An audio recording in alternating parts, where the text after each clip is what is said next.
Types दोन्ही लोक recording start करू. या okay, we are done sir. Before we start, Sattar Sahib, right now we have with us Raja sir to observe our session. So I would request everyone who has switched to switch on their video camera so we can debate effectively. All right. So let's start with the session. Abdul Sattar ji, आपलं पहिलं भाषण. नमस्कार अध्यक्ष महोदय. हा एकदम अतिशय उत्तम तुम्ही विषय मला मांडायला मला चान्स दिल्याबद्दल तुमचा धन्यवाद. तर हा विषय असा आहे की आपले जे माननीय पंतप्रधान मोदी साहेबांनी 2015ला जेव्हा जागतिक परिषद झाली, या जागतिक परिषदेमध्ये तेव्हा त्यांनी अतिशय उत्तम ही योजना सांगितली. या योजनेअंतर्गत मध्ये जे कर्कवृत्त म्हणजे कॅन्सर ऑफ कॅन्सर ते ट्रॉपिक ऑफ कॅन्सर ते कॉप्रिकॉनच्या मध्ये पट्ट्यामध्ये जेवढे देश म्हणजे राज्य म्हणजे कोणकोणते देश हे जे येतात ते या योजनेअंतर्गत येणार. याच्यामध्ये काय होणार की one grid one nation one sun म्हणजे ह्याच्या अंतर्गत खूप सारे देश जोडले जाणार एका ह्याला. आणि ही जी ऊर्जा निर्माण होणार आहे ती सौर ऊर्जेप्रमाणे निर्माण होणार आहे. तर जो आपला महाराष्ट्र राज्य आहे ते या पट्ट्याच्या मध्ये येतं. आणि जर ना आपण जर बघितलं तर कमीत कमी आपला जो विदर्भ इथे ना म्हणजे 12 महिने नाही म्हटले तर कमीत कमी 11 ते 10 महिने तर असं म्हणजे वातावरण असं म्हणजे उन्हाळ्याच असतं.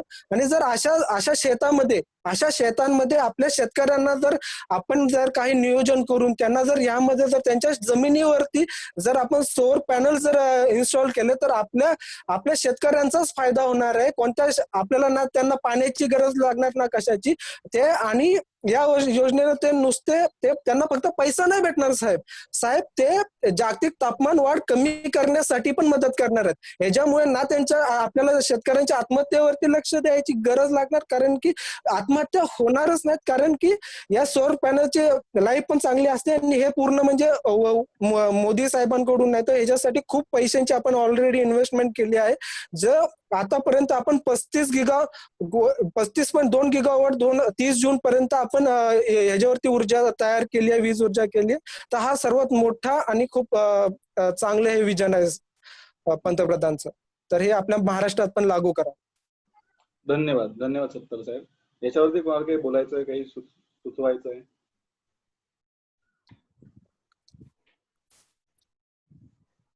अध्यक्ष महोदय, प्रमोद पाटीलजी, हा बोला. आत्ताच सत्तार साहेब म्हणाले की यामुळे सौर पॅनल बसवल्यामुळे आत्महत्या होणारच नाहीत. जर आत्महत्येचा प्रश्न एवढा सोपा असता तर मी म्हणतो आत्ता लगेचच सगळ्या देशभरात राज्यात ते सौर पॅनल लावून टाका आणि त्यामुळे आत्महत्या होणार नाही. त्यामुळे अशा कृपया जमिनीला निगडीत अशा गोष्टी करा. आपण दुसरीकडे कुठे राहतोय, आपण महाराष्ट्राच्याच विधानसभेत आहोत याचं भान बाळगावं अशी माझी माफक अपेक्षा आहे.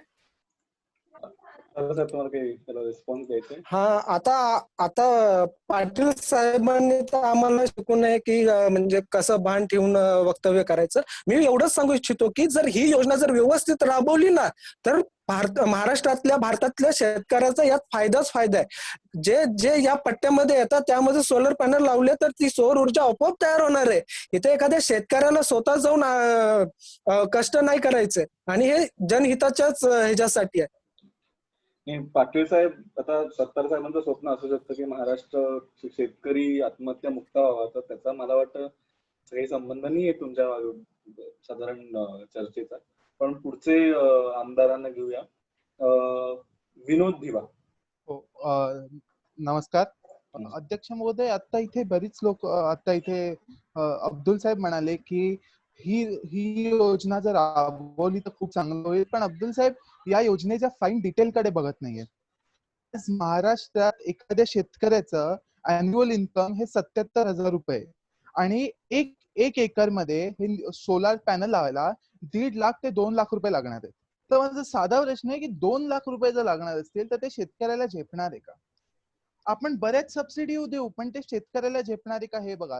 मी ह्याच्या पूर्ण सपोर्ट मध्ये की सोलार फार्मिंग हे झालंच पाहिजे, पण आपण धर्तीवर राहतो, आपण ह्याच्यावर राहत नाही, काय म्हणतात त्याला, फेरी लँड मध्ये राहत नाही, म्हणून आपण असे विचार करावे की जे खरंच होतील.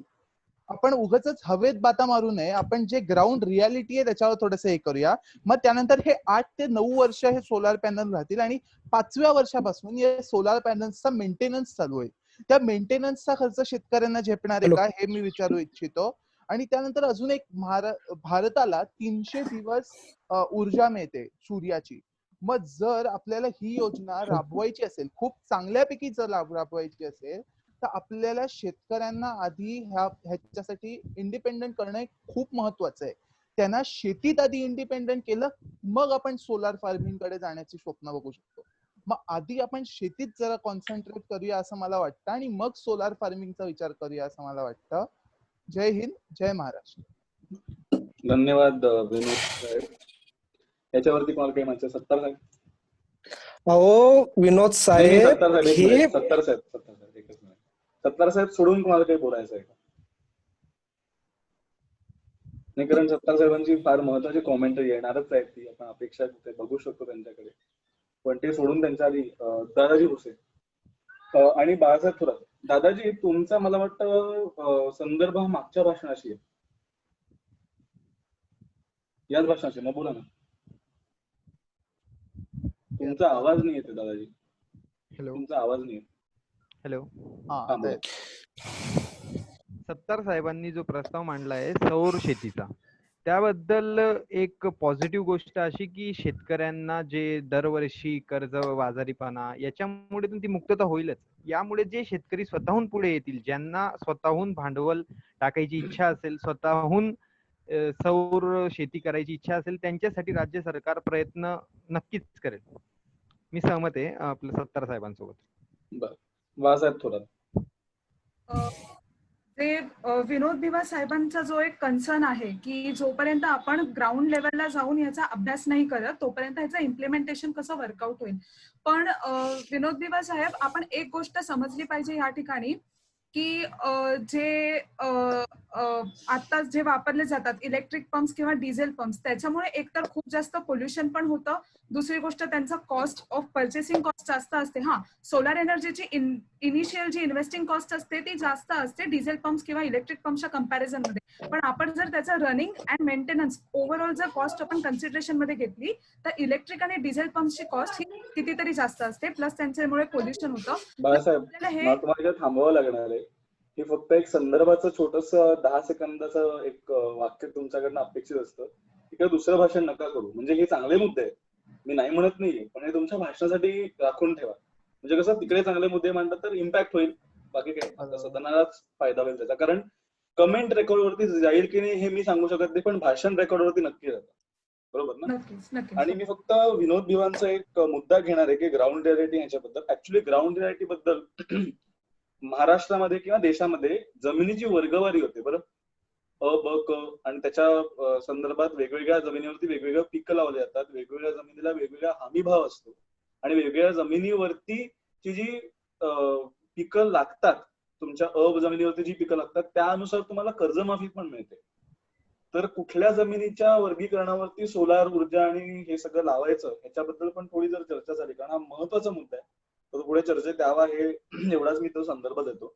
आपण पुढे मला वाटतं बाळासाहेब थोरात आणि त्यानंतर 10 यांचं तर होतच, सत्तार साहेबांचं तर काहीतरी होतच. तर विनोद साहेब, आपण त्यांचं डिपेंडन्सी कमी करणार आहे शेतीवरून, मग आपण त्यांना बळ देणार आहे, आपण त्यांना सौर ऊर्जेवरती डिपेंड करणार आहे. आणि तुम्ही काय विचार करताय, मोदी साहेबांनी $100 बिलियन इन्व्हेस्ट करणार आहेत. तुम्हाला काय वाटतं शेतकऱ्याकडनं पैसे घेणार?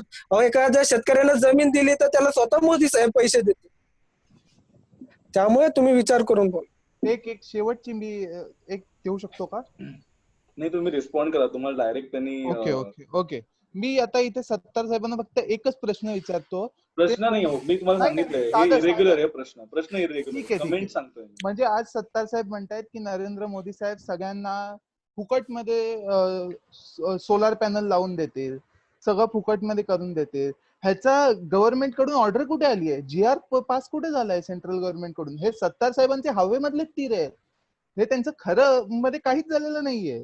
ते हवेतले तीर सोडा आणि खालचं ग्राउंड रियालिटीचे बात करा. धन्यवाद. धन्यवाद. सत्तार साहेब, मी सांगतो तुम्ही एकदम जोरदार भाषण करा, पण पुढच्या वेळेला. ठीक आहे. हा, तर आपण पुढच्या भाषणांकडे जाऊया. पुढचं गणेश नाईक. सत्तारांनी हा चांगला विषय मांडलाय, सौर ऊर्जा शेतकऱ्यांना द्यायची.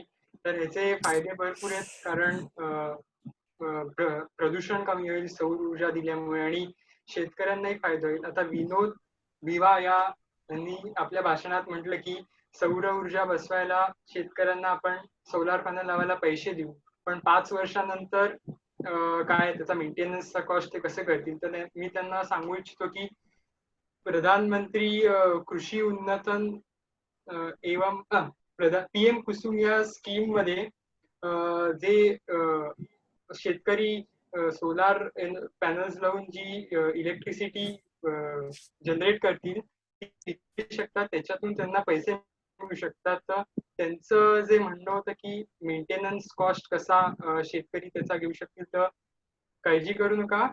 मेंटेनन्स कॉस्ट ही तुमची मेंटेनन्स कॉस्ट त्यांचा भरला जाऊ शकतो ते वीज विकून.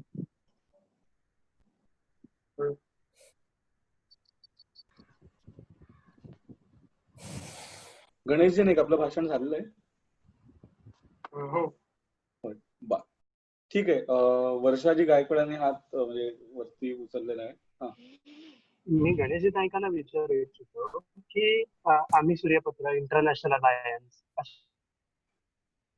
अगदी त्यांना champions of the earth award देखील मिळाला. मी वर्षा गायकवाडांना मी परत सांगणार आहे. वर्षा गायकवाड एकच मिनिट.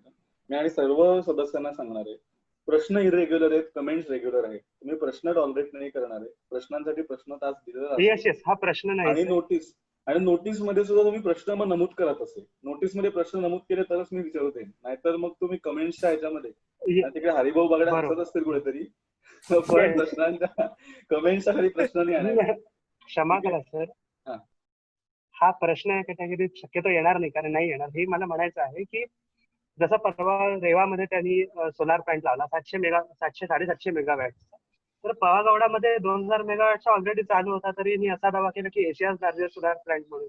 तर हे या योजना चालतच आलेले आहे, त्यात काही नाविन्य नाही एक, आणि याच्यामध्ये प्रोत्साहन द्यायला हवं याच्याबद्दल माझं काही दुमत नाही. त्यामुळे अब्दुल सत्तार साहेबांनी जी काही एक योजना अशी मांडलेली आहे, त्याला एक योजनाबद्ध स्वरूप त्या सरकारकडून जर आलं तर आम्ही त्याच्यावर अधिक आमच्याकडूनच जर आलं तर आम्ही अधिक विचार करू. म्हणजे त्यांनी आम्हाला एक यासाठी दुविधा मनस्थिती होते, सॉरी त्याबद्दल क्षमा करा. लेकिन आणि अजून एक त्याच्याबद्दल एक ऍड करतो, जर असं की ज्या सिलिकॉन प्लेट्स येतात सोलार प्लांट मध्ये त्या चायनामधून येतात, त्या आणायच्या का हे मी त्या नाईक साहेबांना विचारू इच्छितो. बर, वर्षाजी गायकवाड, तुम्हाला थोडा संभ्रम दिसतोय. सत्तार तुमच्याच सरकारमधले, तर ते आमचं तुमचं नसतं, आपलं असतं काय म्हणजे काय, मी परत क्लिअर करून देतो. नाही, विनोद भिवाजी, तुम्हाला कोणावरती संदर्भ द्यायचा? मला नाईकांवरती एक पॉइंट ऑफ ऑर्डर करायचा आहे. हरकतीचा मुद्दा आहे. हो, कारण की त्यांनी मला रॉंगफुली कोट केलंय, तर मला विचारायचं की तो पॉइंट ऑफ ऑर्डर मध्ये जाईल की नाही. तुम्हाला जाऊ द्यायचंय का? हो सर, पूर्ण ऑफ द रेकॉर्ड केलं ना त्यांनी माझं भाषण, त्यांनी जे कोट केलंय ते. बरं, एक काम करा, लिखित स्वरूपात अनुप्रियाला पाठवा. मी सांगतो कसं लिखित स्वरूपात द्यायचं. तुम्ही काय कंप्लेंट आहे तुमची लिहा हरकतीच्या मुद्द्यामध्ये. तुमच्याकडनं येते फ्रॉम टाका आणि ते पाठवून द्या, म्हणजे ते आम्ही ऑन रेकॉर्ड बघतो की तो हरकतीचा मुद्दा रेग्युलर आहे का. चालेल. हरिभाऊ बागडे. अध्यक्षजी एक प्लीज, म्हणजे कोणी आपली नाराजी व्यक्त करत असेल तर त्यांना थांबवू नका, फक्त बाकी काय नाही. मी नाराजी व्यक्त करायला थांबत नाही कोणालाच, पण तो जर मुद्दा इरेग्युलर असेल तर मग एक कसं आहे माहितीये का, मला सगळ्यांच्या एनर्जी बद्दल, आपण वेबवरती होतं, सगळ्यांच्या एनर्जी खूप ड्रेन होते ह्याच्यामुळे. तर उगाच त्यांनी पूर्ण भाषण द्यावं आणि ते नंतर मी इरेग्युलर डिक्लेअर करावं, मग त्याची मी एनर्जी थोडीशी आधीच सेव्ह करतो. ठीक आहे, पण तरी मी सगळ्यांना जवळजवळ बोलू देतोय, म्हणजे असं एकदम माझ्यावरती आरोप न करू. त्यामुळे ठीक आहे. तर पुढचे अजून कोणाला काही मुद्दा बोलायचा आहे कशाबद्दल? ठीक आहे, आपण पुढच्या भाषणावरती जाऊया. प्रमोद पाटीलजी बोला. अध्यक्ष महोदय, सत्तार साहेबांनी हा इथे मुद्दा मांडलाय. मी त्यांच्याच वाक्याची घेऊन माझ्या भाषणाची सुरुवात करतो. त्यांनी म्हणाले की वीज जर सोलार पंप बसवले तर आत्महत्या होणार नाहीत.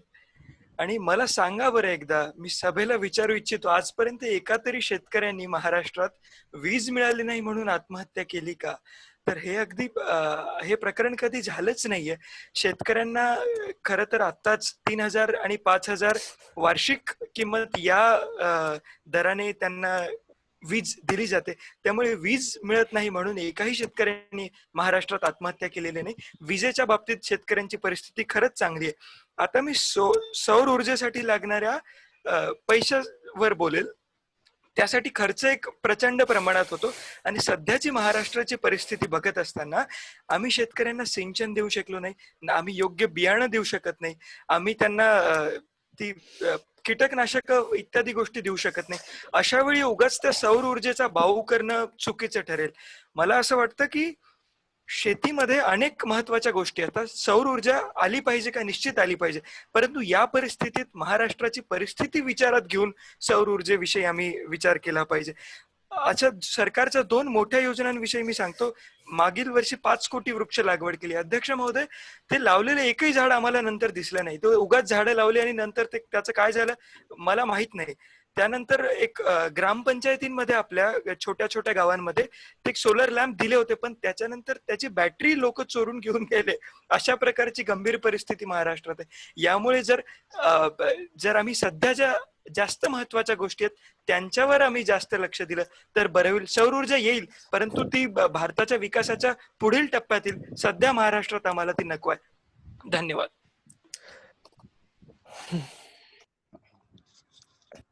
अध्यक्ष महोदय बोलू.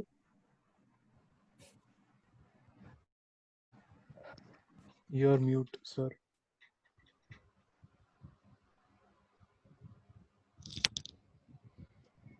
Sir, आप mute हो. सॉरी. एक मिनिट. 4 लोक आहेत. दादाजी भुसे, त्यानंतर बाळासाहेब थोरात, श्यामसुंदर शिंदे आणि अब्दुल सत्तारजी. मुख्यमंत्री साहेब, तुम्हाला काही बोलायचं आहे? नाही, बरं ठीक आहे. आपण मग दादाजींकडे जाऊया. दादाजी भुसे. अध्यक्ष महोदय, आपलं पाटील साहेबांनी जो मुद्दा उपस्थित केला की वीज न मिळाल्यामुळे या आतापर्यंतच्या कालावधीमध्ये कधीही शेतकऱ्यांची आत्महत्या झाली नाही. याच्यावर मी एक स्पष्टीकरण देऊ इच्छितो की जे शेतकऱ्यांना वीज मिळते ती अजूनही, म्हणजे आता कुठं आमच्या सरकार आता 6 महिने झाले, पण अजूनही यापूर्वीही जी लोड शेडिंग हा प्रकार होत होता, त्याच्यामुळे मध्यरात्री शेतकरी जाऊन पाणी शेतीत पाणी घालायचा. पण ती गोष्ट म्हणजे लोड शेडिंग कधी 7-7 दिवस 8-8 दिवस खेड्यागावांमध्ये लाईट नव्हती. त्याच्यामुळेही कदाचित ऊन जास्त झालं तर पिकांचं नुकसान झालं, उत्पन्नात कमी आली, त्याच्यामुळेही शेतकऱ्यांनी आत्महत्या केली. हा मुद्दा पाटलांनी जो मांडला त्याबद्दल मी विरोधात आहे त्याच्या. बरोबर आहे. नाही, आता सत्तार साहेब. काय पाटील साहेब, विषय काय चाललाय, बोलताय काय? आम्हाला इथं शेतकऱ्यांच्या जमिनीमध्ये सोलर पॅनल लावायचे की जेणेकरून त्यांना शेतीला एक पर्याय भेटेल. शेतीसाठी सोलर पॅनल नाही लावायचे. तुम्ही आधी मुद्दा समजून घ्या. त्यासाठी पण ते वापरतील. अर्ध्या जमिनीत सोलर पॅनल लावते, अर्ध्या जमिनीत शेती करतील.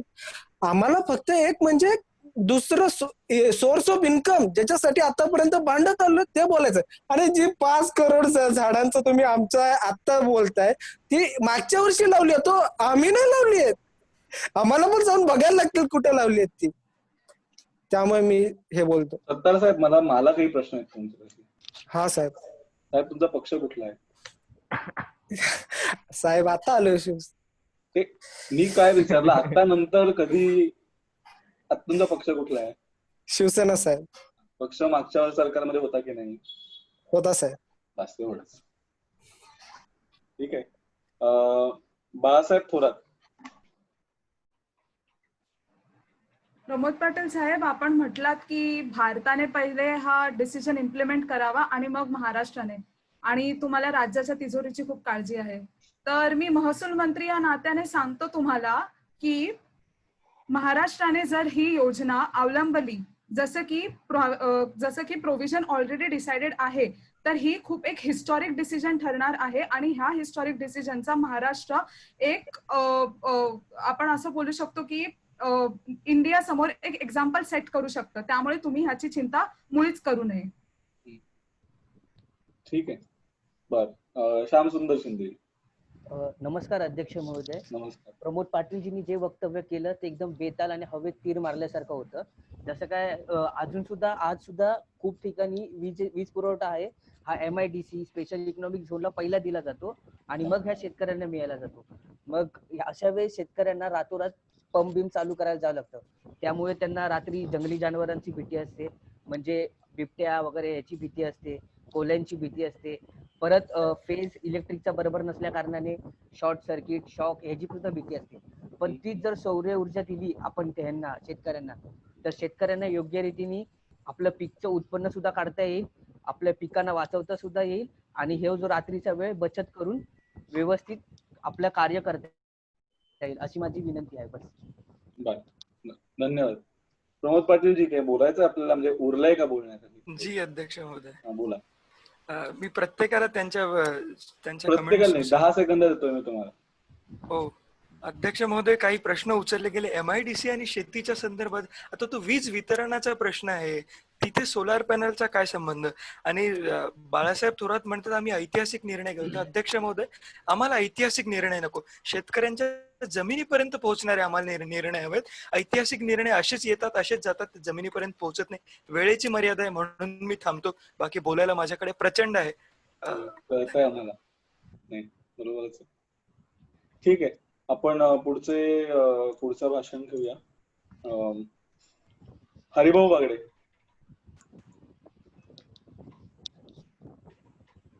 धन्यवाद अध्यक्ष महोदय. प्रथमतः मी विनोद भिवे यांचं अभिनंदन करतो की त्यांनी भाषणाच्या शेवटी जय हिंद आणि जय महाराष्ट्र बनलं, त्यामुळे त्यांचं खूप खूप अभिनंदन. आणि सत्तार साहेब खूपच केंद्र सरकारशी खुश दिसतात, बहुतेक त्यांनाच राऊतांच्या जागी तिथं असायला हवं होतं, त्यामुळे धन्यवाद सत्तार साहेब. आणि सौर ऊर्जेबाबत जेव्हा आपण बोलतो तेव्हा भारतात प्रामुख्यानं जेव्हा पंचपतांची पूजा केली जाते तेव्हा सूर्य हा एक त्यातला महत्वाचा घटक असतो आणि ऊर्जा स्त्रोतांमध्ये सौर ऊर्जा ही एक महत्वाची आणि प्रामुख्याने गणली जाणारी एक ऊर्जा आहे. आणि भारतात आणि महाराष्ट्रात जर प्रामुख्यानं म्हणायचं झालं तर 360 पैकी जवळजवळ 65 पैकी 300 ते जवळजवळ 320 दिवस हे भारताच्या पृष्ठभागावर सौर ऊर्जा ही आढळते, म्हणजे जास्त प्रमाणात ती ऊर्जा स्त्रोत असते आणि त्यापासून आपल्याला 15 ते 18 मेगा जूल प्रति चौरस इतकी ऊर्जा आपल्याला त्यातून उपलब्ध होते.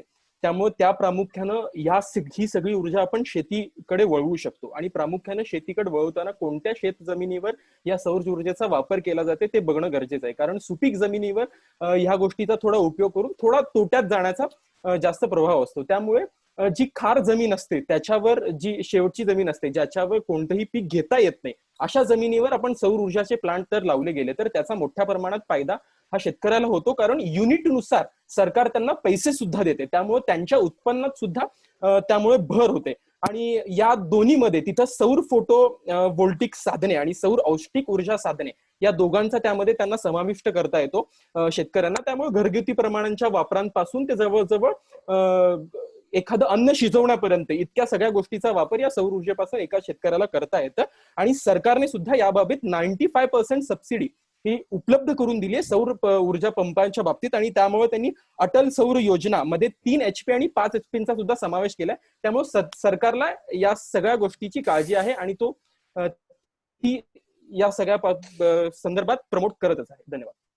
धन्यवाद. प्रमोद पाटीलजी यांनी मुद्दा प्रमोद पाटीलजी बोला. अध्यक्ष महोदय, हरिभाऊ देखील आता केंद्र सरकार आता सरकारच्या बाजूने बोलायला लागले. मला कळत नाही ते कोणत्या सरकारच्या बाजूने आहेत. बरं झालं, ठीक आहे, एवढंच आहे. अजून कोणाला मला बोलायचं? ठीक आहे. हरिभाऊ वगैरे मला वाटतं आपण पुढे जाऊया. पुढे एक सेकंड सर, विनोद निकोळे साहेब हात दाखवू लागले. सर रेज हँडचा ऑप्शन यूज करा, तुमचा असं बोर्ड दिसत नाही तुमच्या बॅकग्राऊंड मध्ये.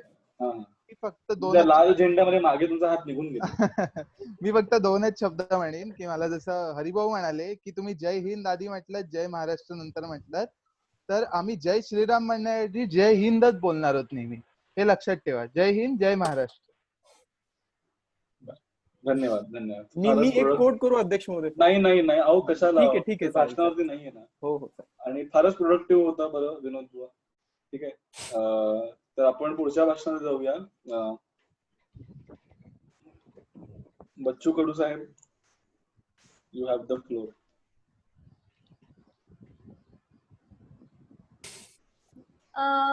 अतिशय सकारात्मक भाषण मी अब्दुल सत्तारजी यांच्याकडून ऐकलं आहे आणि मला फार आनंद झाला आहे. एवढं सकारात्मक भाषण. पण मला सांगायचं आहे अध्यक्ष महोदय थोडस पहिले की जे सोलार जे आपण म्हणत आहे, जे आपण फार्मिंग साठी म्हणत आहे, तर सगळ्यात आधी मला सांगायचं आहे की ही जी एनर्जी आहे ती फोटोसिंथेसिस या प्रोसेस मधून इन्स्पायर झालेली आहे. तर ती सगळ्यात आधी शेतकऱ्याला जास्त महत्वाची आहे असं मला वाटतं. आणि अध्यक्ष महोदय या विनोद साहेबांनी एक टीका केली आहे की शेतकऱ्यांची वीजमुळे आत्महत्या होत नाही, वीजमुळे हत्या होत नाही. पण मला असं वाटतं की आमच्या यवतमाळ जिल्ह्यात आमचं एक चांगलं एक्झाम्पल आहे की विजेचा कमी पुरवठा असल्यामुळे, पाण्याचा कमी पुरवठा असल्यामुळे प्रत्येक शेतकऱ्याला कुठे ना कुठे प्रॉब्लेम येतो. पण आपण एवढ्या मोठ्या महाराष्ट्रात असं म्हणू शकत नाही. कदाचित त्याची न्यूज तेवढी सुशांत सिंग राजपूतच्या न्यूज एवढी गाजली नसेल, पण इथे आमच्या जवळ आहे म्हणून आम्हाला माहिती आहे की विजेमुळे त्यांची हत्या झाली होती, आत्महत्या झाली होती. आणि अध्यक्ष महोदय मला हे सांगायचं की रात्री बेरात्री शेतकरी जातो. लोड शेडिंग त्याच्याकडे 6 महिन्या आधीची गोष्ट करते आहे. लोड शेडिंग कधी असायची कधी नसायची तर शेतकऱ्याला माहित नसायचं. त्याच्या जेव्हा तो शेतीत जायचा, शेतीमध्ये जो रात्री पाणी टाकायला जायचा, तेव्हा तिथे विजेचा झटका बसून सुद्धा त्याची हत्या झालेली आहे. आणि साप चावल्याने सुद्धा हत्या झाली. तर आपण याला विजेचंच म्हणू शकू. तर सोलार हे इतकं आवश्यक आहे लावण्यासाठी. जेव्हा आपण एवढं नकारात्मक विचार करत आहोत या शेतकऱ्यांबद्दल, का बरं? का ते करू शकत नाही? त्यांच्यामध्ये भरपूर ताकद आहे. फक्त निःशुल्क त्यांना प्रशिक्षण हे शासन लवकरच देणार आणि याची लवकरच अंमलबजावणी करणार ही नक्कीच मी तुम्हाला आश्वासन देते आणि यावर नक्कीच काम होणार. पण असा एक विश्वास दाखवा की शेतकऱ्याचा विकास तुम्ही इथेच अडवत असाल तर तो शेतकरी मागासलेलाच राहणार. त्याला जर तुम्ही पुढे ते विकासासाठी तुम्ही त्याला देत असाल. आणि आपल्याला यांनी सांगितलं आहे गणेशजींनी की त्यांना हे भेटणार आहे. मला असं वाटतं की सोलार जी आहे ती 1 टाइम इन्व्हेस्टमेंट आहे. जरी शेतकऱ्याला पैसे द्यावे लागले ती 1 टाइम इन्व्हेस्टमेंट आहे. त्याला अतिशय प्रॉफिट त्याचा मिळणार आहे आणि अतिशय त्याला फायदाच मिळणार आहे. मला एक हे सांगायचं आहे की सातोरा ज्या गावामध्ये शेवटचे 10 सेकंद सांगली ज्या गावामध्ये संतोष बोरसे या नावाचा तरुण शेतकऱ्यांनी पूर्ण सोलार त्याची शेती करून भरभरीत पाणी आणलं, भरभरीत सुंदर शेती केली. तर प्रत्येक माझा महाराष्ट्रातला शेतकरी असाच पुढे जाणार. त्याला फक्त आपला पाठिंबा पूर्ण राहणार. शासनाने अतिशय मोठी आणि सुंदर चळवळ ही घेतली आहे. त्याचा स्वीकार प्रत्येकाने करावा आणि पाठिंबा आणि साथ मिळालाच पाहिजे. आणि निःशुल्क प्रशिक्षणासाठी लगेच आपण चळवळ करू आणि त्याचं निःशुल्क प्रशिक्षण शेतकऱ्यासाठी लवकरच चालू करू. धन्यवाद. धन्यवाद बच्चू कडू साहेब. बच्चू कडू साहेब, परत मी तुम्हाला एकदा लक्षात आणून देतो की आपण सरकारमध्ये बसलेले आहात. त्यामुळे आता तुम्हाला चळवळ करायची गरज नाहीये, आता तुम्हाला योजना बनवायची गरज आहे. जेव्हा तुम्ही सरकारच्या बाहेर असता तेव्हा तुम्ही चळवळ करता, जेव्हा सरकारच्या आतमध्ये असता तेव्हा तुम्ही योजना बनवता. बरोबर? ठीक आहे. तर आपण विनोद भिवा यांचा पहिला एक संदर्भ घेऊया. बोला सर. परत मला मिसकोट करून घेतलेलं आहे की मी कुठेही शेतकरी आत्महत्येबद्दल बोललेलो नाहीये. हे तुम्हाला कुणी इथे सांगू शकतं. पण तरी त्या म्हणाल्या की विनोदजी असं म्हणाले की शेतकरीची आत्महत्या विजेमुळे होत नाहीये, म्हणून हे चुकीचं आहे. तुम्ही याच्यावर पुढे सांगा की काय करायचं. विनोदजी ऐका, मी सांगतो तुम्हाला. त्यांनी तुम्हाला कोट नाही केलेलं, त्यांनी पाटील साहेबांना कोट केलेलं आहे. कारण त्यांचं वर्बॅटिम आहे की विजेमुळे नाही सर. तुम्ही चेक करा पाहिजे आपल्या रेकॉर्डिंग मध्ये. ठीक आहे. जर झालं असेल तर मी हरकतीचा मुद्दा सुमोटो घेऊन तो रेकॉर्डिंग मी रेकॉर्ड वरती तुमचा हा संदर्भ घेणार नाही. ठीक आहे? चालेल. ठीक. हा प्रमोद पाटीलजी बोला. अध्यक्ष महोदय, आता हे म्हणालेत की ही वन टाइम इन्व्हेस्टमेंट आहे. ही कशी वन टाइम इन्व्हेस्टमेंट आहे? याला प्रचंड नंतर मेंटेनन्स वगैरे या सर्व गोष्टी लागतात. राज्य सरकारच्या तिजोरीची जर आम्ही हालत सध्या बघितली तर आम्ही कर्मचाऱ्यांचे पगार देऊ शकणार नाही, अशा प्रकारची आमची अवस्था झालेली. आणि यानंतर पायलट प्रोजेक्ट म्हणून एक सरकारी कार्यालयांमध्ये एकदा हा प्रयोग करून बघावा, सोलर पॅनल लावून ते ऑफिस तिथे चालून बघावं आणि मग शेतकऱ्यांपर्यंत ही योजना न्यावी, ही माझी सूचना आहे. ठीक. हात खाली घ्यावा अशी विनंती दोघांनाही. असो, आपण पुढील भाषणाकडे जाऊया. पुढील भाषण आहे माननीय मुख्यमंत्री महोदय Uddhav Thackeray.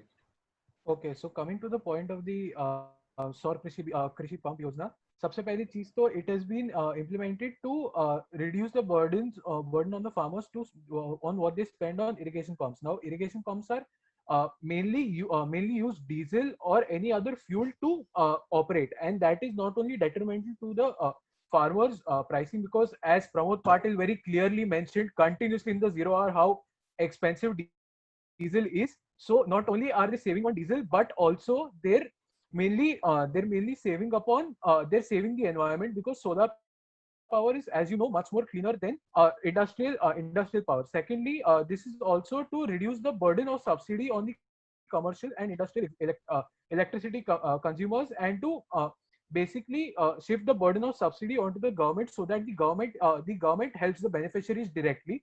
Now coming to the features of the pump yojana, the pump yojana is divided into two parts, which is the 5 HP pumps. Now the 3 HP pumps are given to farmers with less than 5 acres of land with a 95% subsidy, but farmers with more than 5 acres of land are not given the subsidy, but rather have to pay a 30,000 rupee surcharge, 30,000 rupee charge, sorry, not surcharge, on the pumps, so that on these pumps, so that these pumps can be placed in their farms. Now coming to the main point, which I think someone pointed out, that this is not a this is a one-time investment. What I want to say is it is a relative one-time investment as compared to a diesel pump, because a diesel pump requires continuous maintenance, whereas a solar pump does not require that much of a continuous maintenance, and that is why it is a relative one-time investment rather than a complete one-time investment. Now now the I think I'm done. I think I'm almost out of time, so I'll continue the next speech. All right. ठीक आहे. यांच्यावरती कोणाला काही बोलायचं असेल या भाषणावरती तर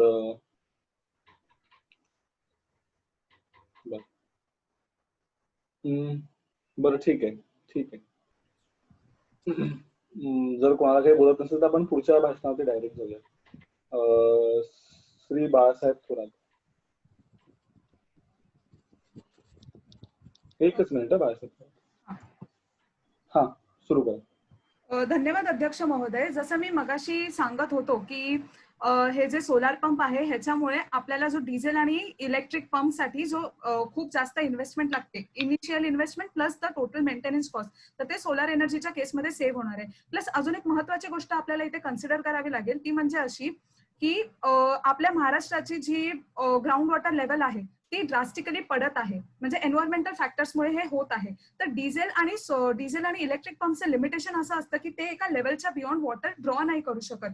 तर solar पंपचं benefit असं आहे की ते एका लेवलच्या बियॉन्ड जाऊन सुद्धा वॉटर ड्रॉ करू शकतं, जे आपल्या फार्मर्ससाठी खूप जास्त बेनिफिशियल ठरणार आहे.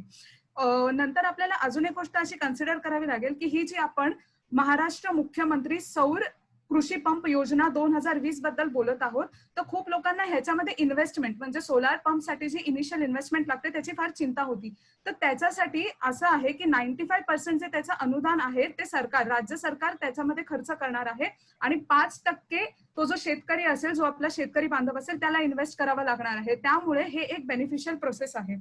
अजून एक गोष्ट आपल्याला कन्सिडर करावी लागेल की आपण आपलं जे डिस्कशन आहे आता ते फक्त सोलार पंप्स पुरती लिमिटेड ठेवलं आहे, पण सोलार एनर्जीचं फार्मिंग मध्ये इम्प्लिमेंटेशन हे फक्त सोलार पंप्स पुरती लिमिटेड नाही आहे. तर आपण ह्याला अजून जास्त ब्रॉड अजेंडाने बघायला हवं. त्याचं कारण असं की इथे खूप सारे लोक बोलले की महाराष्ट्र हा एक कृषीप्रधान देश आहे, त्याची कृषीप्रधान ओळख ही आपण मिटवली नाही पाहिजे. पूर्णपणे मान्य, पण ह्याच कृषीला हे जे कन्व्हेन्शनल फार्मिंग आहे ह्याच्यासोबत आपण जर नवीन ज्या टेक्नॉलॉजीज येतात जसं की इंटरनेट ऑफ थिंग्स, ह्याच्यासोबत जर आपण कृषी जे आपलं कन्व्हेन्शनल फार्मिंग आहे ते एकत्र वाइंड अप केलं तर ह्याच्यातनं खूप जास्त रेव्होल्युशनरी चेंजेस आपल्याला दिसू शकतात. अजून एक मुद्दा मला एक एक्झाम्पल इथे द्यायला आवडेल की गुजरातच्या आणंदमध्ये रमणभाई परमार म्हणून एक शेतकरी आहेत. त्यांनी काय केलं तर त्यांनी त्यांचे एक इंटरनॅशनल वॉटर मॅनेजमेंट इन्स्टिट्यूट ह्यांच्या मदतीने एक सोलार ग्रिड तिथे इन्स्टॉल केलं. त्या कंपनीने सोलार ग्रिड तिथे इन्स्टॉल केलं आणि त्यामुळे ते शेतीत सुद्धा ह्याचा वापर करू शकतात. जे सौर ऊर्जा आहे त्याची शेतीत वापर करतात. प्लस त्यांनी ही जी सौर ऊर्जा आहे, जी एक्सेसिव्ह सौर ऊर्जा मॅन्युफॅक्चर होते, ती त्यांनी गव्हर्नमेंटला विकली आहे. तर ह्याच प्रकारचे प्रोजेक्ट आपण जर महाराष्ट्रामध्ये विचार केले, जर इम्प्लिमेंट करायचा प्रयत्न केला तर ह्याच्यामुळे आपले शेतकरी बांधवांना स्ट्रेंथन व्हायला आपण मदत करू शकतो. धन्यवाद. धन्यवाद. गणेश नाईक.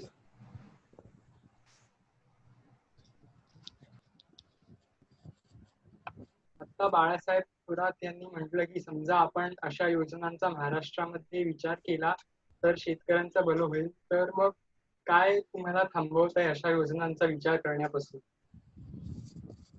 हा प्रश्न झाला गणेश नाईक साहेब. इरेग्युलर. ठीक आहे, प्रमोद पाटील साहेब. अध्यक्ष महोदय, बाळासाहेब थोरात म्हणाले की सोलार पंप जो आहे तो जमिनीच्या जास्त आतमधून पाणी आणतो. आता माझ्या माहितीमध्ये जे सोलार पंप असतात, सोलारचं फक्त काम एवढंच आहे की ते सौर ऊर्जेला विजेमध्ये कन्वर्ट करून शेवटी खाली जो पंप आहे तो पंप तोच आहे. त्यामुळे सोलारच्या त्या पंप लावल्यामुळे खाली जमिनीत कोणती क्रांती होणार आहे मला माहित नाही. आणि खाली जाणारं भूजल ही महत्वाची समस्या या ठिकाणी. त्यामुळे सोलार हा फक्त विजेचा एक फॉर्म आहे, स्वरूप आहे, आणि भूजल पातळी खाली जात आहे ती या ठिकाणी महत्वाची समस्या आहे. यावर सरकारने लक्ष द्यावं. आपण उद्धव ठाकरे मग दादाजी भुसानकडे येऊया. Uddhav Thackeray. Sorry, I was muted, right? अभी आवाज आ रहा है. हाँ, okay, ठीक है. So just to add on to what Balasaheb Thorat said, I would just like to say that the government also plans to invest in drip irrigation plants across the country, across the state, so that what happens is that our farmers learn about the modern ways of irrigation so as to have a better crop, but at the same time save on the groundwater resources so that their future generations do not have to suffer. ठीक आहे, ठीक आहे. दादाजी भुसे. हा, जो आता आपलं मंत्री महोदयांनी जो मुद्दा मांडला की खोलावरून पाणी आणतं, तसं त्यांच्या म्हणण्यानुसार मी एक कमेंट देऊ इच्छितो त्याच्यावर की जी MSCBची म्हणजे महावितरणची जी वीज, तिचं कधी व्होल्टेज कमी असतं, त्यामुळे पंपची कॅपॅसिटी कमी होते पाणी बाहेर काढायची. त्यामुळे सोलर पंपाचं व्होल्टेज हे मेंटेन असतं, त्यामुळं बऱ्यापैकी पाण्याची क्षमताही वाढते आणि शेतीलाही तो लाभ होतो, असं मी एक कमेंट देऊ शकतो. ठीक आहे, ठीक आहे.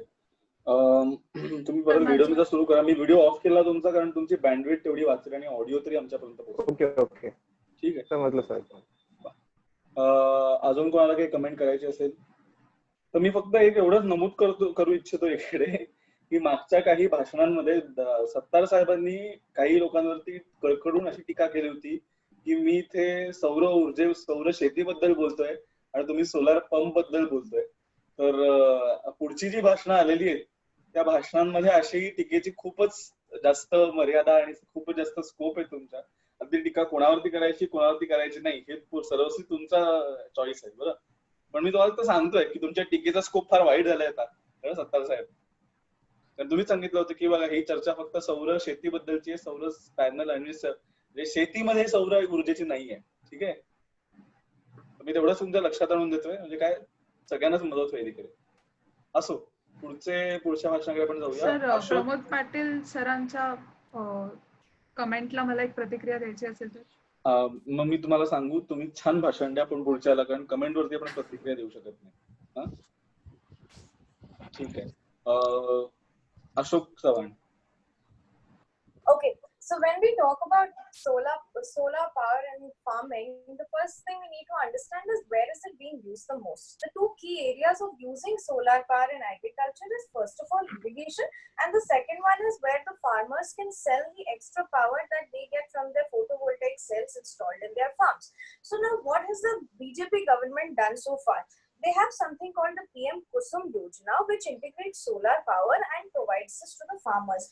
Now, this PM Kusum Yojana is especially for solar power, but it works in tandem with two other yojanas, which is the Ujjwala Yojana and the Saubhagya Yojana. Now, let's see what are the main drawbacks faced here. First of all, is the Saubhagya Yojana, which is rural electrification, has faced one of the main drawbacks in terms of infrastructure. Either the infrastructure is not able to reach the extreme rural areas, remote areas, or the infrastructure is not good enough and a lot of stealing of power happens.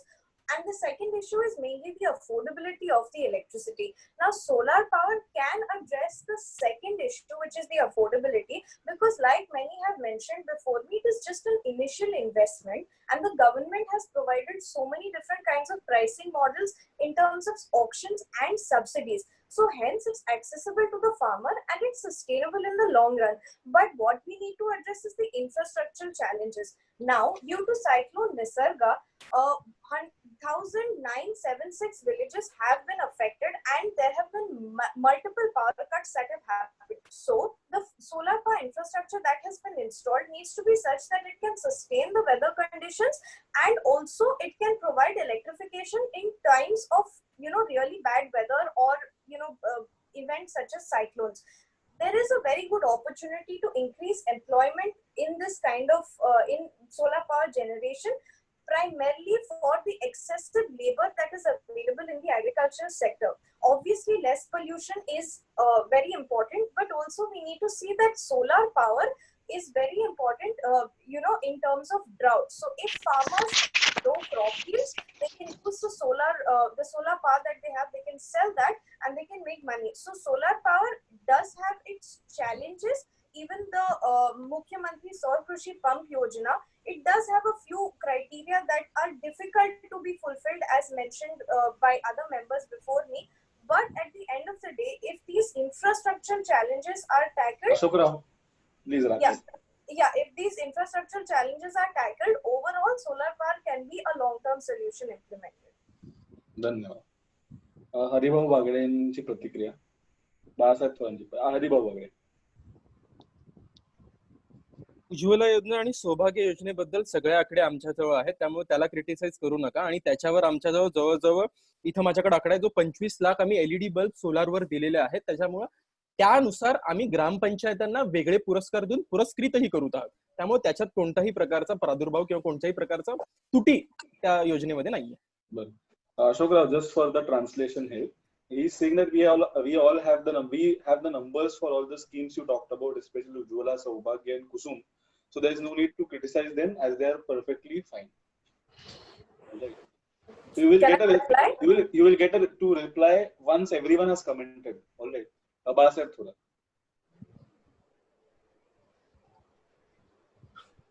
Ashok Chavan साहेब जे म्हणाले की ह्याच्यामुळे एम्प्लॉयमेंटसाठी एक खूप beneficial task होईल, तर ह्याच्यासाठी मला त्यांच्या या वक्तव्याला सपोर्ट करायचा आहे. कारण की असं आहे की आपली सरकार फार बोलते, केंद्र सरकार फार बोलते make in India, make in India. तर अशा प्रकारच्या योजनांमध्ये म्हणजे जिथे असे रिसोर्सेस ऑफ एनर्जी यूज केले जातात, जसं की सौर ऊर्जा किंवा विंड एनर्जी, तर ह्या पद्धतीने आपल्याला रुरल एरियाज मध्ये इन्कम जनरेट पण करता येईल आणि त्याच्यामुळे मेक इन इंडिया या योजनेला हे पूरक ठरेल. धन्यवाद. धन्यवाद. Abdul sir, so what do you want a translation? No, I understood. Amazing. Someone doesn't criticize, you understand very perfectly. What is this? It's very conditional. All right. Abdul Sattar. Mute. मी अशोक चव्हाण साहेबांना सांगू इच्छितो की जे आपण हे solar plant टाकणार आहे, जिथे ते बोलले की जिथे पाऊस पडत नाही, जिथे ऊन असतं, तिथल्या शेतकऱ्यांना दुसरा पर्याय नाही, आपण पर्याय देणार आहे. आणि इन्फ्रास्ट्रक्चरचं जी वेळ आहे ते जे आपण तेव्हा जिथे लावू तिथे कोणते म्हणजे भूकंपग्रस्त आहे का, तिथे वादळ वारं येतं का, म्हणजे तसं बघून तिथले हे करून त्याच्यावरती रिसर्च करून मगच आपण तिथे सोलार प्लांट तिथे इन्स्टॉल करणार आहे. तर त्यामुळे मी त्यांना सांगू इच्छितो की तुम्ही त्याचं टेन्शन घेऊ नका आणि आपल्या सरकारवर मधले प्रश्न. Ashok Rao, do you want a translation? Okay, fine. Why not? So basically what he's saying, and he's a member of your Council of Ministers. So he's saying to you that we are giving this solar farming as an option, not as a substitute, but as an option for a farming. So where there is no rainfall and there is no resource for agriculture, we are going to give them this alternative, so their landholding doesn't go to the waste. Now, second point he raised was that we will definitely chalk out areas where there is no rainfall as such, and who are not earthquake prone or disaster prone, and then we will install these kind of solar farm plants. So now you have 10-15 seconds to respond to everything. Okay, so firstly about the first comment about the Saubhagya scheme. So the Saubhagya scheme is like every scheme, it's not perfect in its sense. It does have its loopholes. That's not to say it's not a good scheme.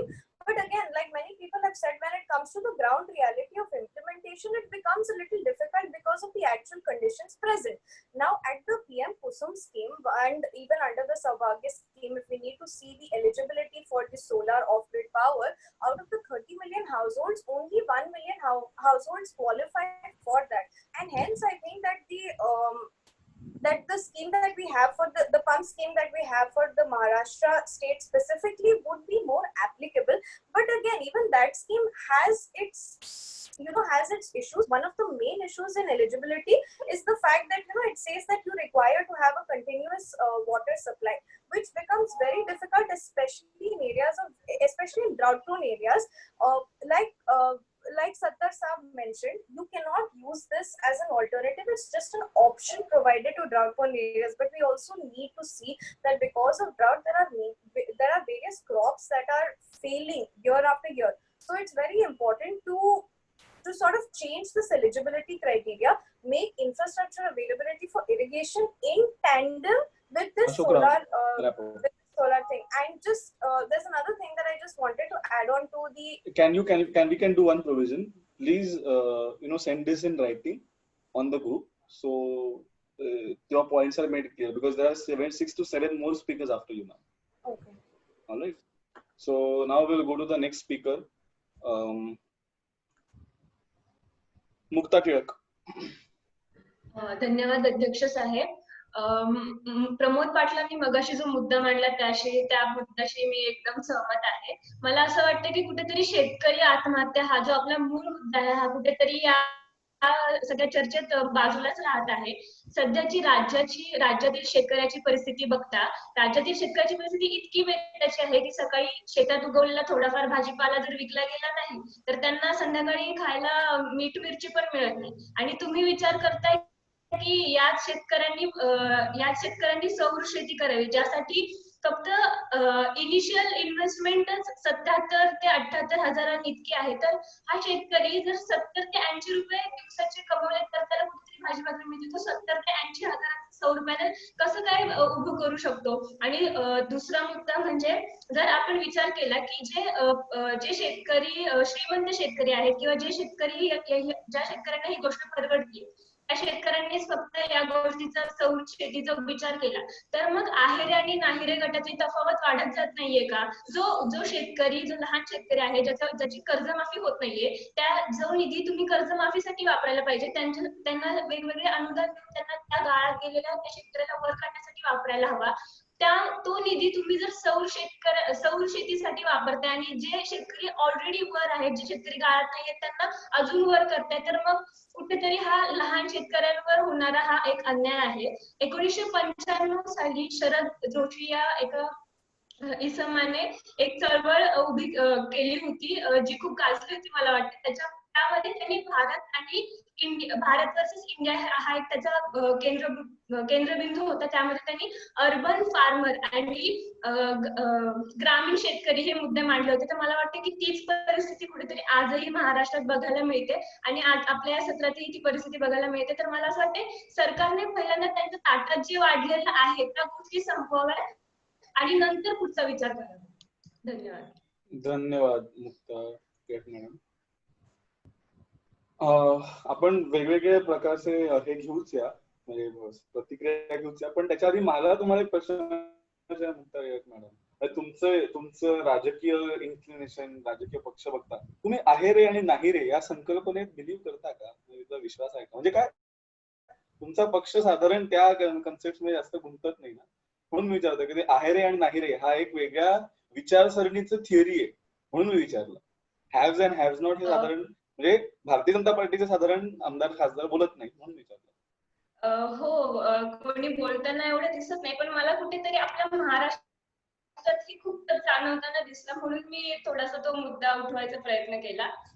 नाही, कारण आहे रे नाही रे फार वामपंथी विचार आहे आणि म्हणून विचारलं, बाकी काही नाही. मी जरा आश्चर्यचकित झालो एवढंच, बाकी काही नाही. बरं, आपण आता दादाजी नाही, अब्दुल सत्तार आणि मग बाळासाहेब थोरात. अब्दुल सत्तार. टिळक मॅडम, तुम्ही बीजेपीच्या नेते आहात, तुम्ही बीजेपीच्या पहिल्या मेयर आहात पुण्यामधनं.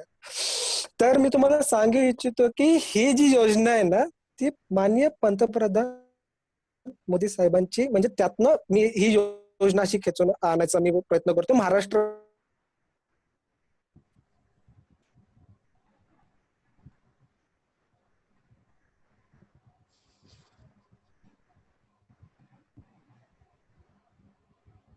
अध्यक्षजी आपण म्यूट आहात.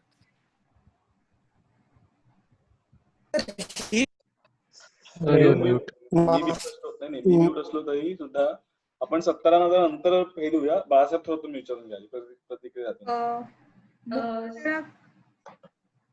बोला. मला सत्तार साहेबांचं भाषण काहीच ऐकू आलं नाही. आणि सत्तार साहेबांची प्रतिक्रिया आपण घेऊया. आधी बाळासाहेब थोरात साहेबांची प्रतिक्रिया घेऊया, मग आपण तुम्हाला दोघांनाही रिस्पॉन्ड करायला चान्स मिळेल. बाळासाहेब थोरात. मुक्त टिळक ताई, तुम्ही बोलला होतात की पहिले आपण आत्महत्या होत आहेत किंवा पहिले जे आपल्या समोर ज्या समस्या आहेत त्या सॉल्व्ह करूया आणि त्याच्यानंतर हे सौर योजना वगैरे बघूया.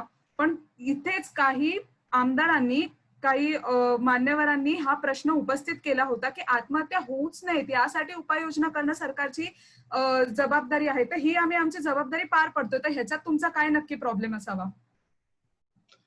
मला वाटतं अजून विनोद भिवा यांचं पण एक प्रतिक्रिया आहे. विनोद भिवा. मला असं म्हणायचं आहे की आता मुक्ताताई टिळक म्हणाल्या की शेतकरी आत्महत्येच्या इथून आपलं लक्ष हे होत चाललंय, विचलित होत चाललंय. मग मी मुक्ताताईंना असं सांगतोय की तुमच्याच केंद्र सरकारने 2016 पासूनचा शेतकरी आत्महत्येचा रिपोर्ट का मग लपवून ठेवलाय? एवढंच मला बोलायचं. धन्यवाद. विनोद भिवा साहेब, प्रश्न आहेत त्यामुळे रेग्युलर. ठीक आहे. लपवला हे असं नाही चालायचं. बरं ठीक आहे, तरी मी रेग्युलर करतो, तुमचा महत्वाचा मुद्दा आहे म्हणून. पण मी परत सांगतोय, कमेंट्स ह्या रेग्युलर आहेत, प्रश्न इरेग्युलर आहेत, कारण नोटीस मध्ये नाही. ठीक आहे. मुक्ताताई तुम्ही बोला. सत्तार साहेब आले की त्यांना आपण बोलायला चान्स देऊच या, आपण ते रेट्रोस्पेक्टिव्ह करून बोला. बाळासाहेब थोरात मी एवढं सांगू शकते की मी आता तुम्हाला आधी हे निस्तरायचंय, ह्या ज्या आत्महत्या झाल्या त्या तुम्हाला निस्तरायच्या, नंतर तुम्ही त्या न होण्याचे मार्ग काढा. आणि आता काढून तर काय या ठिकाणी आत्महत्यांकडे तर दुर्लक्षच होणार आहे. आणि विनोद भिवा साहेबांना मला सांगायचंय की 1995 पासून विदर्भातले जे तुम्ही रिपोर्ट्स लपवलेत ना, मला आधी त्यांची नोंद द्या, मग मी 2016च्या ज्या काही तुम्ही म्हणता लपवल्या आहेत ते नंतर बघते. आधी मला 1995 पासून विदर्भातले जे लपवले त्यांची नोंद द्या. बर, ठीक आहे. अब्दुल सत्तार साहेब तुम्ही बोला. हॅलो साहेब, आवाज येतोय का माझा? फारच येतोय, बोला. हा साहेब, ते व्हिडिओ चालू होत नाहीये माझी, काहीतरी तिथे नोटिफिकेशन येतं, you can not start your video because. आता बघा. हा, धन्यवाद साहेब. तर मी सांगू इच्छितो की या योजनेतून जर ही जी व्यवस्थित अंमलबजावणी केली तर साहेब आत्महत्या कमी होणार आहेत. कारण की शेतकऱ्यांना आपण एक वेगळा, म्हणजे एक वेगळी हे वेगळा सोर्स ऑफ इन्कम देतोय की जेणेकरून की त्यांची आत्महत्या कमी होणार. त्यांना वेगळा सोर्स ऑफ इन्कम दिल्याने त्यांना शेतीवरती जास्त अवलंबून राहता नाही येणार. शेतीवरती अवलंबून जरी असले तरी त्यांना एक असं एक स्टेडी, म्हणजे तुम्हाला कळतंय का साहेब की एक स्टेडी असं एक इन्कम ऑफ सोर्स त्यांना भेटणार आहे. तर मॅडम तुम्ही, ही तुमचीच योजना आहे, वर्ण आलेली आहे, फक्त महाराष्ट्रात व्यवस्थित इम्प्लिमेंट करावी ह्याच्यासाठी मी इथं बोलतोय. मी तर कन्व्हिन्सच आहे, मला काहीच तुम्ही कन्व्हिन्स करू नका. मॅडमला मुक्ता मॅडम, मला वाटतं तुमचं प्रतिक्रिया समप झालेली आहे आधीच्या प्रतिक्रियेमध्ये. नाही ना, पुढचे कारण आहे स्पीकर्स आहेत आणि आपलं चांगलाच वेळ गेलेला आहे सगळ्यामध्ये, आणि म्हणजे वेळ जावाच खरा, चर्चा चांगलीच झाली पाहिजे. पण हा, दादाजी भुसे.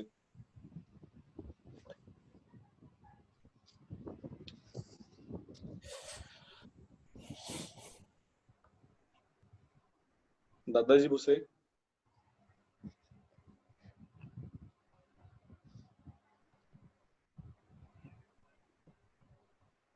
दादाजी भुसे, हा बोला ना. हा हॅलो. हा बोला बोला. नमस्कार अध्यक्ष महोदय. आपलं सत्तार साहेबांनी जो मुद्दा मांडला आहे की सौर शेतीचा, त्याबद्दल मागच्या काही भाषणांमध्ये आमच्या सत्ताधारी पक्षातूनही आणि विरोधकांकडूनही जे सौर पंपाचा मुद्दा उचलला गेला, तो सौर ऊर्जाशी रिलेटेड आहे. त्याच्यामुळे इथं मी त्या विरोध वगैरे काही करत नाही, पण एक सांगू इच्छितो की जे डिझेल पंप आणि जे रॉकेल पंप जे चालवले जायचे त्याच्याने प्रदूषण व्हायचं. पण सरकारने काही मागच्या वर्षांपासून जी योजना सुरू केली सौर पंपाची, जी आता आमच्या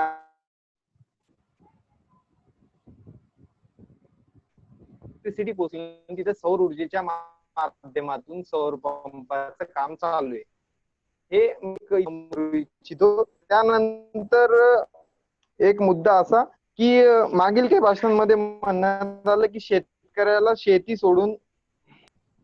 हॅलो, बोला बोला, ऐकतोय आम्ही. एक मिनिट अध्यक्ष महोदय.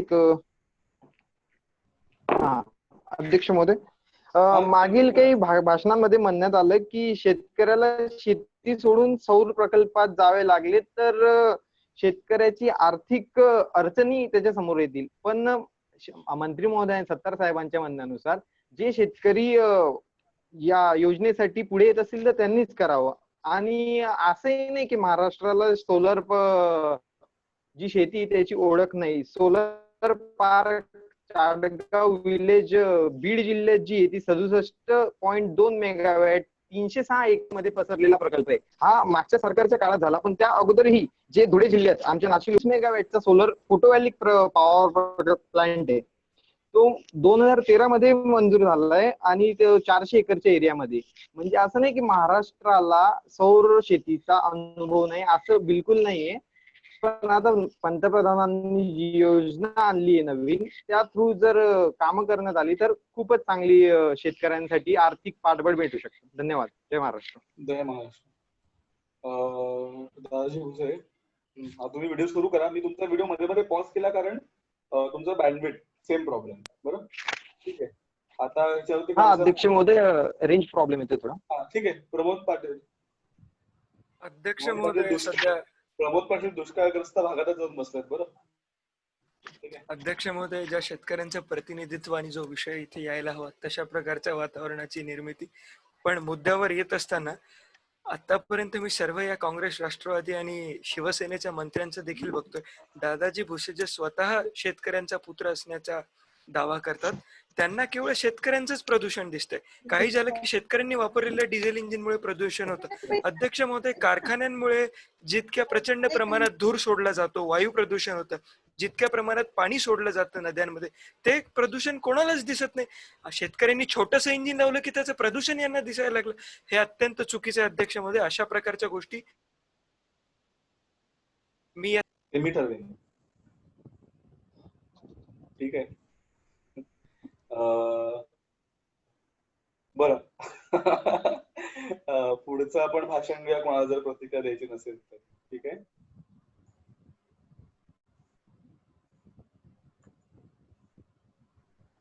शिवेंद्रराजे भोसले आहेत का? शिवेंद्रराजे आहे. हॅलो, हा बोला बोला. आवाज येतोय ना? भरपूर. जरा थोडस जवळ घ्या माईक, म्हणजे अजून जवळ. आता बोला जरा. धन्यवाद अध्यक्ष महोदय. हा बरोबर, एकदम व्यवस्थित. बोला, सुरू करा. अब्दुल सत्तार साहेबांनी इथे जो मुद्दा मांडला सौर शेतीचा, सौर शेती ही महाराष्ट्रात आणली पाहिजे, त्यामुळे आत्महत्या कमी होते. चांगला मुद्दा आहे, काहीच प्रश्न नाही यावर. पण आधी महाराष्ट्रात आत्महत्या कशामुळे होत आहेत? ह्या ग्राउंड लेवलवर आपण गेलेलो आहोत का? कर्जबाजारीपणामुळे शेतकरी जास्तीत जास्त आत्महत्या करतो. सरकार पहिल्यांदाच 100% कर्ज माफ करतंय का? शेतकऱ्यांपर्यंत कर्जमाफी पोहोचते का? नुकसान होत आहेत, नुकसान पण शेतकऱ्यांपर्यंत पूर्णपणे पोहोचत आहेत का, ते सगळं जर पूर्णपणे सरकार आपलं जर करत असेल, शेतकऱ्यांना सर्व मदत पोहोचत असेल, तर ह्या नवीन योजना आणण्यास काहीच हरकत नाही, माझं असं म्हणणं आहे. त्यानंतर ते म्हणतात की सरकारमधले जे मंत्री आहेत, वर्षा गायकवाड जे म्हणतात की त्यांच्याच सरकारमधील मंत्री चायनामधून तुम्ही सिलिकॉन प्लेट आणणार का, म्हणजे त्यांच्याच निर्णयावर योजनेवर आक्षेप घेत आहे. त्यांच्या सरकारमध्ये मंत्र्यांमध्ये एक समन्वय आहे का, यावर आपण लक्ष दिलं पाहिजे. त्यानंतर महसूल मंत्री म्हणतात की ही जर योजना आणली तर आपली हिस्टोरिक होईल, पण जर आपण तुम्ही जी कर्जमाफी करता, नुकसान भरपाई करता, एक ऐतिहासिक पूर्ण सर्व एक महाराष्ट्रातल्या एकूण एक शेतकऱ्यांना कर्जमाफी पोहोचलेली आहे, ग्राउंड लेवल पर्यंत नुकसान भरपाई पोहोचली आहे, या प्रकारची जर तुम्ही हिस्टोरिक गोष्ट केली तर बरं होईल. आणि त्यानंतर मग हे कृषी सौर योजना वगैरे महाराष्ट्राला आणू शकता आपण. एवढंच. धन्यवाद. बाळासाहेब थोरात आणि वर्षा गायकवाड. आपण वर्षा गायकवाडांचं पहिले ऐकूया. आता त्यांनी मला कोट केलं की चायनावरून आणायच्या का, असा प्रश्न मी पंतप्रधानांच्या महत्वाकांक्षी योजनेसंदर्भात म्हटला. नंबर 2, त्यांनी एशियाज लार्जेस्ट जो प्लॅन केला तिथे चायनीज सिलिकॉन प्लेटच वापरण्यात आलेले आहे. थँक्स. बरोबर, ठीक आहे. बाळासाहेब थोरात. शिवेंद्र राजेंनी आणि मुक्ताताई दोघांनी खरं तर इथे शिवेंद्र राजेंच्या रेफरन्सने मी बोलेन की त्यांनी म्हटलं की ऐतिहासिक निर्णय हा आम्ही घेणार आहोत आणि त्यांना कर्जमाफीची चिंता आहे. तर कर्जमाफीचे जे डिटेल्स आहेत, त्याची जी सक्सेसची जी रेट आहे ती आपण उद्याच्या सत्रात डिस्कस करू. इथे ती तेवढा मला वेळ पण नाहीये त्याच्याबद्दलचे आकडे इथे सभेसमोर ठेवायला, त्यामुळे त्याबद्दलचे निर्णय, त्याबद्दलची चर्चा आपण उद्या नक्कीच करू. ठीक आहे, ठीक आहे. बर, सत्तार साहेबांचा आहे.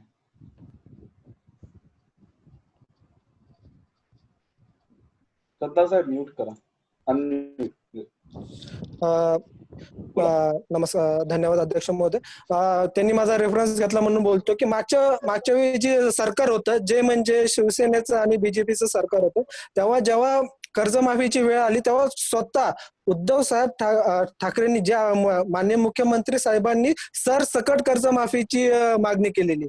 स्वतः सरकारमध्ये असताना त्यांनी सरसकट कर्जमाफीची मागणी केली. आज साहेब तुम्ही बीजेपी मध्ये, तुम्हाला तेव्हा करता नाही आली, ते आम्ही यावेळी करून दाखवणार आहे. आणि वेळ राहिली, शेतकरी कर्जात आहे, त्याला आपल्याला बाहेर काढायचंय, तर त्यासाठी ही योजना आहे साहेब, त्यासाठी ही योजना आहे.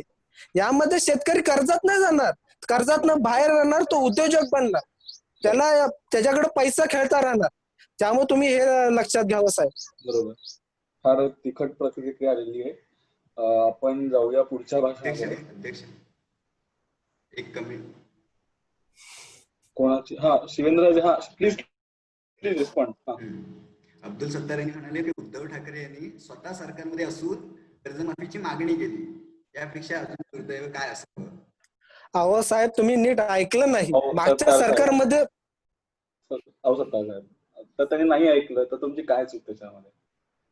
नाही ऐकलं त्यांनी तर रेकॉर्डवरती नाही जाणार आहे. तसंही आपण पुढे गेलो.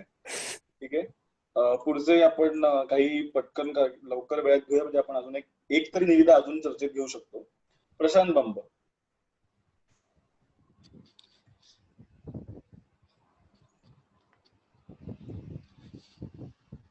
प्रशांत बंब. हा सर, एक सेकंड.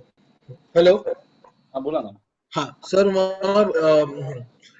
सर आपले माननीय प्रमोद पाटील साहेबशी मला बोलायचं आहे का ते म्हणतात की पोल्युशन एवढं होत आहे. पोल्युशन फक्त ते नाही येते, पोल्युशन खूप काही गोष्टीमधून होतात, जे आपण फ्युल इंजिन मधून जे येतं, सर्व गोष्टी आहेत त्याच्यात. एक आपण जे शेती जी रापणी करतो ती पण एक मोठी पोल्युशन आहे. फक्त इंजिनचं पकडू नका तुम्ही प्रमोद पाटील साहेब. आणि मी काय बोलतोय का जे आपलं तुम्ही बोलतायत का सोलार पॉवर सेलसाठी आत्महत्या कमी होतात, हो बरोबर आहे त्यांचं अब्दुल सत्तार साहेबांचं, ते बरोबर म्हणतात का ते कमी होत आहे. कारण की विजेचा प्रॉब्लेम आहे पण आणि नाही पण, दोन्ही ठिकाणी आहेत. विजेचा प्रॉब्लेम आहे कारण की आधीहून जास्त MIDC आणि ह्यांना जात आहे आपलं काय बोलतात इलेक्ट्रिसिटी, आणि आधीहून म्हणजे 25% फक्त इथं शेतकऱ्यांना जाते आणि बाकीचे 75% त्यांच्याकडे जाते. मला एवढंच म्हणायचं आहे का त्या लोकांनी शेतकऱ्यांना चांगले सोय दिले पाहिजे. सोलार पॅनलचा जो हा सोलार पॅनलचा सिस्टम आहे तो लावला पाहिजे शेतकऱ्यांमध्ये. त्याला खूप हा म्हणजे एक मोठीच हे म्हणतात इकॉनॉमी खूप चांगली होईल त्यांच्यासाठी. बस एवढंच म्हणायचं मला. बाकी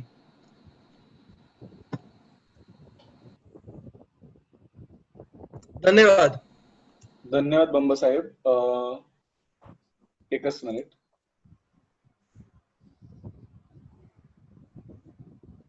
हा बरं. बंब साहेबांचे पहिले मी आभार मानतो की त्यांनी दिवसातून आपला पहिला श्री गणेशा केलेला आहे भाषणांचा, आणि पुढे श्री गणेशा चालूच ठेवा. पुढचा दिवस तरी आता दिवस संपायला आलाय, तर असं बोलत राहा. चांगलं बोलताय तुम्ही, खरंच चांगलं बोलताय. चांगले मुद्दे आहेत तुमच्याकडे, घाबरू नका.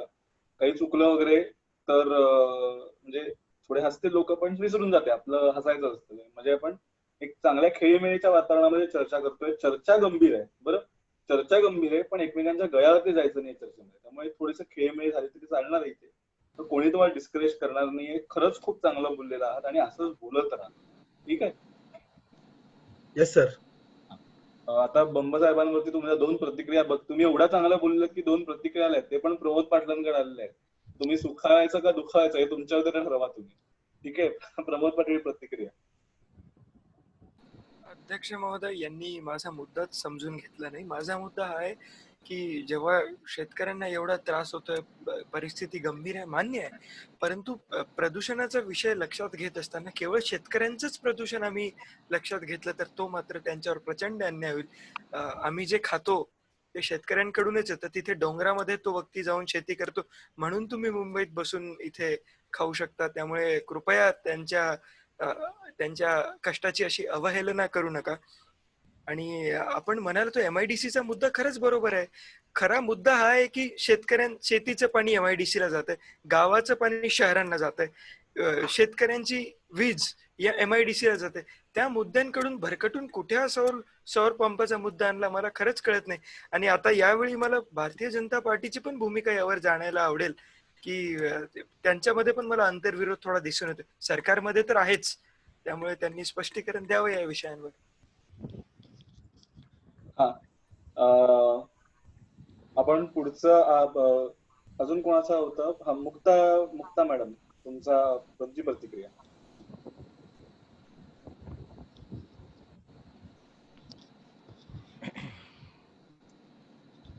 मुक्ता मॅडम तुमची प्रतिक्रिया. मुक्ता मॅडमची प्रतिक्रिया आपण नंतर जाणून घेऊच या.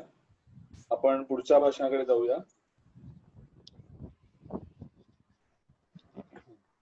धनंजय मुंडे, त्यांचा पण आज श्री गणेश आहे आता. धनंजय मुंडे. नमस्कार अध्यक्ष महोदय. दुसरा श्री गणेश मिस करतो आता, मी दिलेला आहे. मला कळत नाही की शिवेंद्र राजे आणि मुक्ता टिळकला म्हणजे त्यांच्याच योजनाला त्यांच्याच सरकारने जी मान्यता दिलेली आहे, त्यांच्याच याच्याकडून जी योजना हे केलेली आहे, ते आम्ही फक्त महाराष्ट्रात राबविण्याचा प्रयत्न करत आहोत. त्यांना त्याच्यातच विरोध येतो. त्यांना त्यांच्याच पक्षाच्या प्रमुखांशी म्हणजे मतभेद आहे का? त्यांना त्यांचंच पटत नाही का? दुसरी गोष्ट, हॅलो बोला.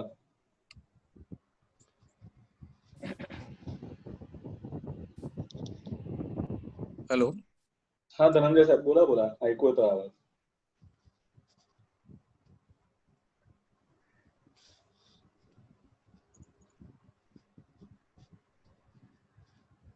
कदाचित धनंजय मुंडे डिस्कनेक्ट झालेले. आपण त्यांचं भाषण परत पहिल्यापासून घेऊया, पण ते कनेक्ट झाल्यानंतर तोपर्यंत आपण थांबू नकोया. आपण पुढचं भाषण घेऊया. एकच मिनिट. श्यामसुंदर शिंदे.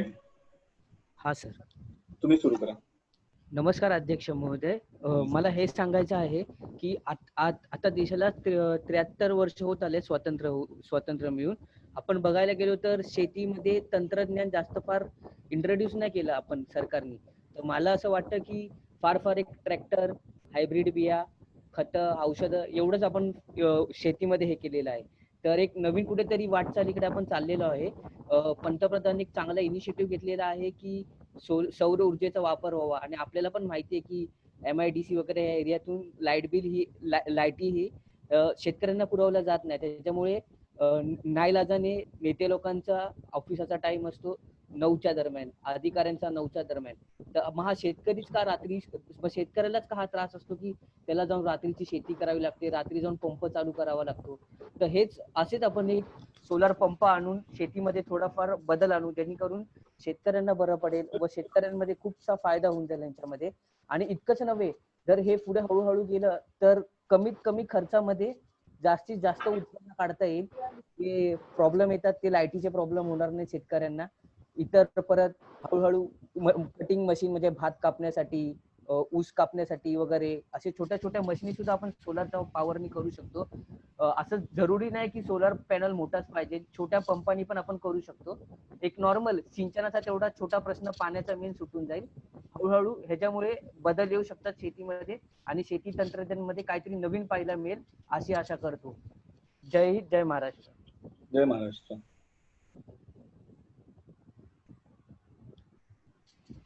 धन्यवाद. धनंजय मुंडेजी आलेले आहेत. धनंजय मुंडेजी, हो, माझा टेक्निकल आपलं भाषण आपण कंटिन्यू करा. मी परत टायमर लावतो इकडे. हो, माझा आवाज येतोय का? एकदम ठणठणीत. बर. प्रमोद पाटील साहेबांनी मगाशी बोललेत. प्रमोद पाटील साहेब, तुमच्या शहरात जशी दिवसभर रात्रभर लाईट असती तशी गावामध्ये लाईट नसती.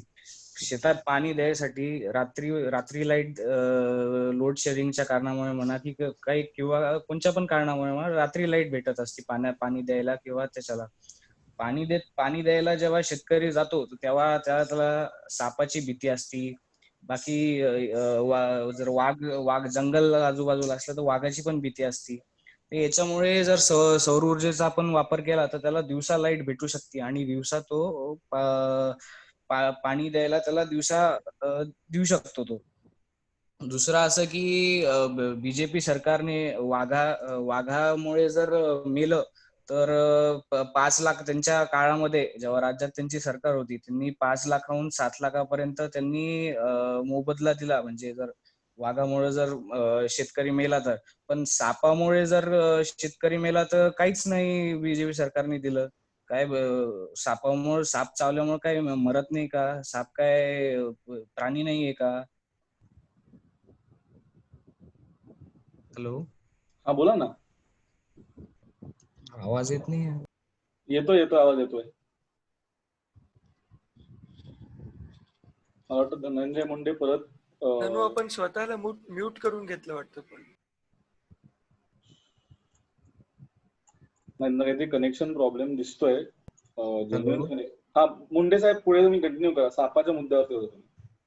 हा, तर मी म्हणत होतो की साप जर चावला तर यांनी त्यावेळेस वाघामुळे जर मेलं तर यांनी 5 लाखाहून 7 लाखाचा मोबदला दिला होता. पण सापाने जर मेला तर यांनी काहीच मोबदला ठेवला नाही. तर ती तुम्हाला गरज वाटत नाही का? आणि प्रमोद पाटील साहेब म्हणले की लाईट नसल्याने काय सुसाईड होतात का? तर साहेब, जर पाणी जर शेतातला जेवढं पाहिजे तेवढं दिलं नाही त्याच्यामुळं जे हे आहे शेतात जर पुढे पाणी आलं नाही पुढे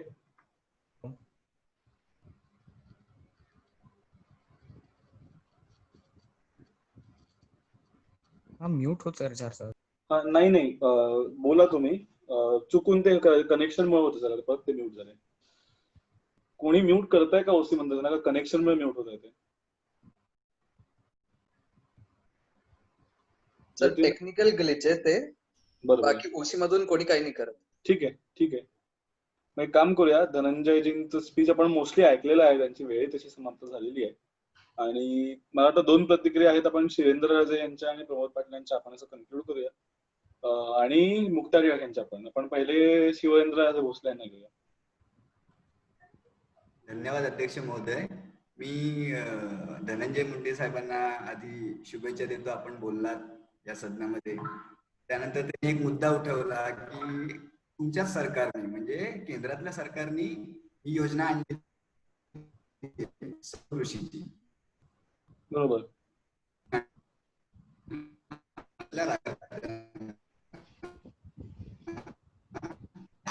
त्यासाठी प्रयत्न करतोय आम्ही. विकासाच्या दृष्टीने कधीही चांगली योजना आली की त्यांच्या नेहमी पाठीशीच राहणार.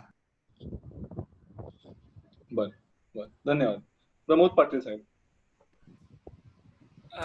अध्यक्ष महोदय, मी सर्वप्रथम महाराष्ट्राच्या विधानसभेतील धडाडीची तोफ धनंजय मुंडे यांचं स्वागत करतो त्यांनी भाषण दिल्याबद्दल.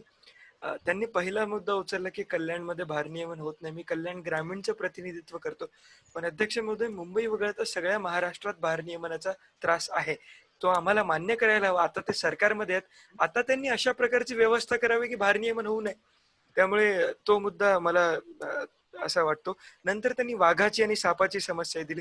नक्कीच भारतीय जनता पार्टीच्या सरकारच्या काळात काही चूक असेल तर त्यांचे माननीय सदस्य आहेत आणि त्यांचा सुद्धा याला विरोध असणार नाही. सापाच्या चावल्यामुळे जर शेतकऱ्याचा मृत्यू होत असेल त्याला देखील निश्चित नुकसान भरपाई मिळायला पाहिजे. उलट महाराष्ट्रात साप अनेक असले ते मोजता येणार नाही, पण वाघ 2-3 हजार आहेत, त्यांच्यामुळे सापाने मृत्यू होण्याची शक्यता आणखी जास्त आहे. म्हणून त्यांनी ती समस्या देखील सोडवावी. आणि नंतर पाण्याच्या मुद्द्यावर ते काहीतरी बोलले तरी मला पूर्ण ऐका मला पूर्ण भाषाचं विश्लेषण नको प्रमोद पाटील. तुमचा जो मुद्दा संपलेला आहे का? धन्यवाद. हा, माझा मुद्दा. वाघामुळे काय आजकाल मृत्यू होत नाही, वाघामुळे सरकार पण पडतात. हातातली सरकार असली पडतात. बरं अध्यक्ष मध्ये वाघाच्या शेपटीचं ठिकाण अत्यंत आवश्यक आहे. नकोच ते मला विषयात हरिभाऊ मुक्ता टिळक. धन्यवाद अध्यक्ष साहेब. मुंडे साहेबांनी मला कोट करून एक विचारलं की माझा पक्षाचा स्टँड आणि माझा स्टँड मध्ये त्यांना तफावत जाणवते. तर पक्षाचा जो स्टँड आहे ना तो त्यांनी केंद्रात तो निर्णय घेतलाय, त्यांचा तो निर्णय केंद्रात बरोबर आहे. पण जेव्हा महाराष्ट्र राज्याबद्दल बोललं जातं तेव्हा महाराष्ट्र राज्याचा त्याच्या समोर वाढलेले प्रश्न अनेक आहेत, ते सोडवल्यानंतर आपण याचा विचार करूया. हा एकदम योग्य स्टँड आहे, माझा त्याला सपोर्ट आहे, पण महाराष्ट्र राज्यासाठी तो आता योग्य नाही, एवढंच माझं म्हणणं आहे. बर, ठीक आहे. हरिभाऊ बागडे आणि सांबा. आता दादाजी भुसे आणि अब्दुल सत्तार तुम्हाला दोघांना मी रिकॉग्नाइज केलेलं आहे, फक्त हात खालती केलं चालेल. दादाजी भुसे. प्रमोद सॉरी हरिभाऊ बागडे बोला. दाजी, तुम्हाला फक्त एवढंच सांगायचं आहे की तुम्ही परळीच्या बियाणांच्या बाबतीत दाजी बोलला नाही, तुम्ही त्यांच्या गुन्ह्यांच्या बाबतीत बोलला नाही, तुम्ही डायरेक्ट केंद्र सरकारला बोलताय. आपण सध्या कुठल्या सदनात थांबलोय आणि कुठल्या सदनाचा विचार करतो याचा थोडा भान ठेवा. आणि दाजी सकाळी कुठं वाघ शोधायला जात आहे, जाऊ द्या. धन्यवाद. ठीक आहे ठीक आहे ठीक आहे. वा वा, सुंदर. दादाजी भुसे तुमची प्रतिक्रिया. दादाजी भुसे. अध्यक्ष महोदय, आपण इथं या धनंजय मुंडे साहेबांच्या भाषणामध्ये एक मुद्दा लक्षात यावा लागेल की शेतकऱ्याचा जो मृत्यू होतो. हॅलो, मीच व्हिडिओ ऑफ केलाय, बोला बोला. हा, आवाज येतोय ना साहेब? हो एकदम. हा, जो शेतकऱ्याचा मृत्यू होतो त्याची भरपाई ही, शेतकऱ्याचा मृत्यू हा अमूल्य आहे, त्याचा जीव अमूल्य आहे. शेतकऱ्याचा मृत्यू झाल्यामुळे त्याची लहान पोरं, त्याचे बाई यांच्यावरती शेती करायची जी नामुष्की येते त्याला कोणत्याही प्रकारची भरपाई दिली जाऊ शकत नाही. याबाबत मी माझं मत ठामपणे व्यक्त करतो. आणि मुद्दा आला तुमचा लोड शेडिंगचा. तर लोड शेडिंग हा विषय सोलर, आता जो सत्तार साहेबांनी मुद्दा मांडला आहे सौर शेतीचा, त्यामुळं आपल्या महाराष्ट्राच्या वीज निर्मितीत प्रचंड प्रमाणात वाढ होईल व त्या वाढीमुळे अतिरिक्त प्रमाणाची वीज निर्मिती झाल्यामुळे लोड शेडिंगवरही खूप परिणाम होईल व कमीत कमी लोड शेडिंग होईल. त्यामुळे शेतीला तर फायदा होणारच आहे. बस, धन्यवाद. धन्यवाद. अब्दुल सत्तार साहेब बोला. हॅलो, एकच मिनिट अध्यक्षजी, माझं नेट खूप स्लो आहे म्हणून मी कॅमेरा ऑफ ठेवलाय. हो ठीक आहे ना, ठीक आहे ना, ठीक आहे. धनंजय मुंडे साहेब, आपल्याला शेवटचं मी तुम्हाला रिस्पॉन्ड करायला देईन, ठीक आहे? हा, तर मी सांगू इच्छितो की धनंजय मुंडे साहेबांनी जो लोड शेडिंगचा मुद्दा जो मांडला तो तर त्या जर ते आपण त्याचं हे केलं म्हणजे शेती जर आपण सोलर शेती जर अंमलात व्यवस्थित आणली तर तो तर मुद्दा म्हणजे तो तर प्रॉब्लेम निघून जाईल. आणि मी इथं सांगू इच्छितो की जो मी हा म्हणजे प्रस्ताव आणलेला तो प्रस्ताव हा सोलर शेतीसाठी सौर शेतीसाठी होता. आणि पण साहेब माझ्या कसे अध्यक्ष महोदयांनी तो प्रश्न मध्ये मांडलास की मुख्यमंत्री सौर कृषी पंप योजनेबद्दल आपले मुख्यमंत्री खूप जण मध्ये बोलायला लागले. पण तो मुद्दा मला अडवायचा मध्ये नाही वाटला कारण की तो जरासा याच्यासोबत रिलेटेड होता आणि तो खूप खूप चांगला मुद्दा आहे आणि त्याच्यासाठी पण खूप हे झालेलं आहे. त्यामुळे मी त्या मुद्द्याबद्दल काही बोललो नाही. धन्यवाद साहेब. ठीक आहे धन्यवाद. धनंजय मुंडेजी बोला. मला हरिभाऊ बागडेंना उत्तर द्यायला आवडेल की तुम्ही जर ग्रामीण भागात कधी गेले असेल साहेब, लाईट सकाळी येते आणि रात्री 12 वाजता पण येते. असं काय सकाळीच वाघ येतात आणि म्हणजे रात्री पण वाघ येतात साहेब? कधी ग्रामीण भागात जाऊन थोडं पाहणी केली तर बरं.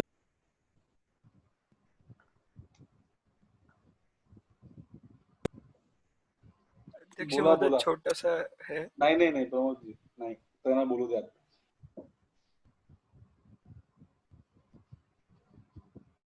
अध्यक्ष महोदय व्हिडिओ ऑन करा ना. त्यांच्या पक्षामध्ये त्यांचा आवाज दाबला जातो अध्यक्ष महोदय. नाही असं काही दाबला वगैरे जात नाहीये. पण काय रात्री काय माहितीये का, रात्री सकाळी वाघ वगैरे येत नाही हरिभाऊ.